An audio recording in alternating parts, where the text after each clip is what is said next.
proceseve, ndërkaq sa i përket rezultateve, natyrisht gjithmonë këto dinë edhe të befasojnë. Vrehet një trend në rritje i vetëvendosjes nëpër komuna, në shumë komuna, që nuk ka qenë edhe shumë me pritun për shkak të shumë specifikave që e kanë përcjellur këtë subjekt politik, mirë po vrehet një trend në rritje i këtij subjekti politik në shumë komuna, dhe qyshe potencua të lejo, Gjilani me gjaz do të kaloj pa balotazh. I kemi dikun 3.000 vota cilat pritet të numërohen vota me kusht dhe vota të ardhura nga diaspora. Për Gjilanin, që mund të ndryshojnë rezultatin, nëse nuk kemi ndonjë, si thua, shpërndarje të madhe këtyre votave, nëse kemi koncentrim potencial kësaj vote te kandidati VV-s, atëherë natyrisht që Gjilani do të shkojë pa balotazh. E gjasat janë të mëdha që nuk do të ketë dekoncentrim të votës, po koncentrim të kësaj vote, për shkak që keni parasysh diaspora kryesisht besohet që orienton votën ka, si thuash, subjekti politik vetëvendosje. A mund tjetë edhe rasti i Mitrovicës kështu, kur flasin vetëm për 28 vota, diferencë mes Arjan Tahirit dhe Faton Pecit? Të rasti i Mitrovicës mund të ndryshoj renditja, por jo do të thotë mundësia që të shkoj pa balotazh. Për shkak që kemi të bëjmë me një rezultat më të thellë, për të ardhur deri te përqindja e kalimit të balotazhit. Pra, potencialisht mund ndodhë që zoti Peci ta marrë primatin, por nuk mund të ndodhë që zoti Peci të kaloj pa balotazh. Pa balotazh, okej. Dhe kjo është pritja jam të rasti Mitrovicës.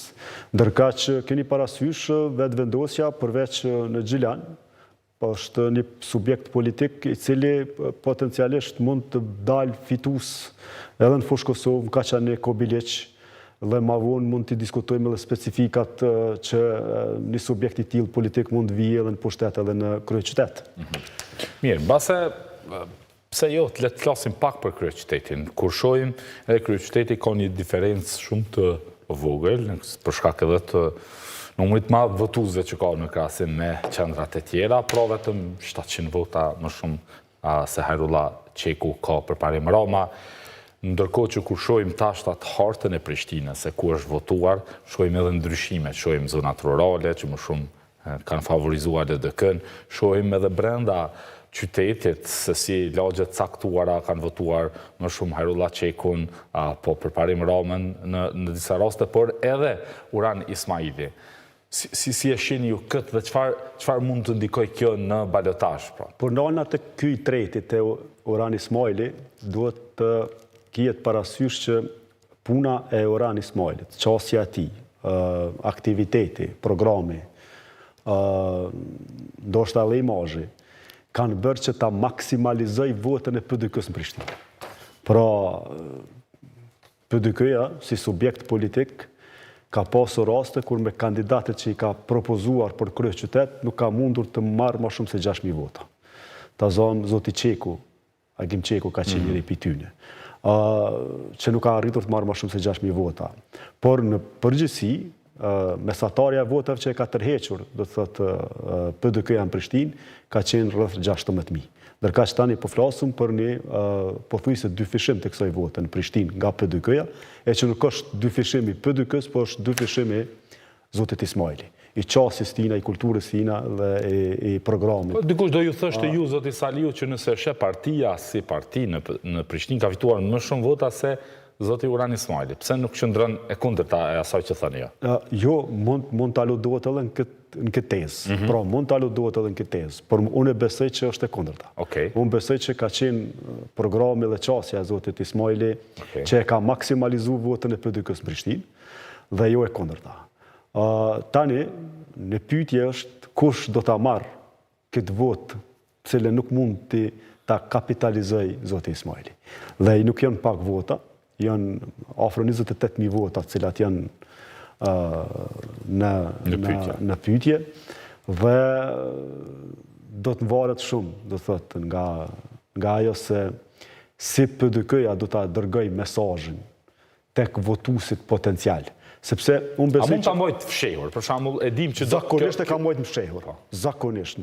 do më thonë, për këtë fushatat PDK-ja në Prishtinë ka majtur të fshehur. Por ju dhe unë dhe shumë tjerë do e kuptojmë se kë kam mbështetur PDK-ja, apo jo? Patjetër. Do më thonë, do ta kuptojmë ndoshta edhe gjatë ditës së zgjedhjeve, sepse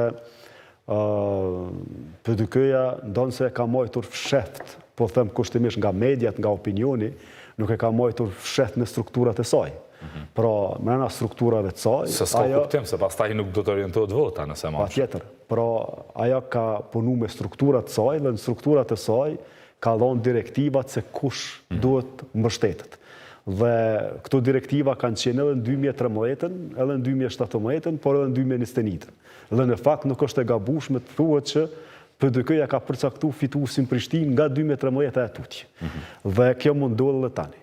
Por, ka do të shkoj PDK-ja, ka dilemat më dha, ka paqartësit më dha, dhe unë gjykoj që PDK-ja mund të shkoj vetëvendosjes në tavolin me ofertën që t'i bëjmë 2 koalicione. Pra, edhe koalicionin në nivel qendror, edhe koalicionin për Prishtinë. Po thoni pako. Unë gjykoj që mund të ketë zhvillimet kësaj natyre, për shkak që kjo i konvenon PDK-s, për të konsoliduar si subjekt politik, dhe për të fuqizuar natyrisht mrena institucioneve, dhe për ta, po them kushtimisht, për ta dëmtue ose për ta kompromitue imazhin e vetëvendosjes. Që shtroj një pyetje, s'po e kualifikoj si sfiduese, po një pyetje që i shkon kundër kësaj që po thoni. Shumë kush e sheh vetëvendosjen që është më e vështirë në kompromise, sidomos duke pas parasysh leadershipin e saj, pra Albin Kurti, që më e ngurt tek çështja e dillave të brendshëm. E kemi parë dhe në të kaluarën, nuk është diçka kështu mit i krijuar, është edhe praktik politike që shohim edhe sot. Pra. Duke parë që Kurti është më i ngurt në arritjen e pazareve politike, a mund të ndodhë që ndonse LDK dhe PDK prishin koalicionin në gjysmë dhe pa me gjatë fushatës e gjatë debateve televizive, Ismaili dhe përparim Roma shkëmbenin, pra i thynin shtizat me njëri tjetrin, këta e kanë prapë ma letë të bëjnë marrëveshje. Cilin e shini mundësin më të madhe të... Cila pole shini më të mundshme që do e arri marrëveshjen? Pra me... Nëse vetëvendosja të regohet kokëforte, atëhere rezultatin e fund nuk do t'jenë në favorin e saj. Kjo duhet të kjetë parasysh. Pra, vetëvendosja unë gjykoj që e ka kuptue që kokëforsia e saj, shpesh herë, ose shumë herë, por mos me thonë gjithë, ju ka kthy në disfavar. Ishte kokëforsia e këtij subjekti politik që në farë mënyre e pamundësoj formimin e institucioneve nga në shkurtë e këto. Dhe jo vetëm kokëforsia, po edhe një farë lloj qasje, si thuash, e ngurtë, dhe mos besuese në raport me partnerët, e cila në gjallë një farë lloj, si thuash, frustrimi e mos besimi tek partnerët për të bashkëpunuar me subjektin konkretisht. Shiqoni, zoti Bulliqi në Pudijev ka pasur koalicion me PDK-n në komunë. Pra, kanë bashkëpunu, kanë pasur koalicion formal.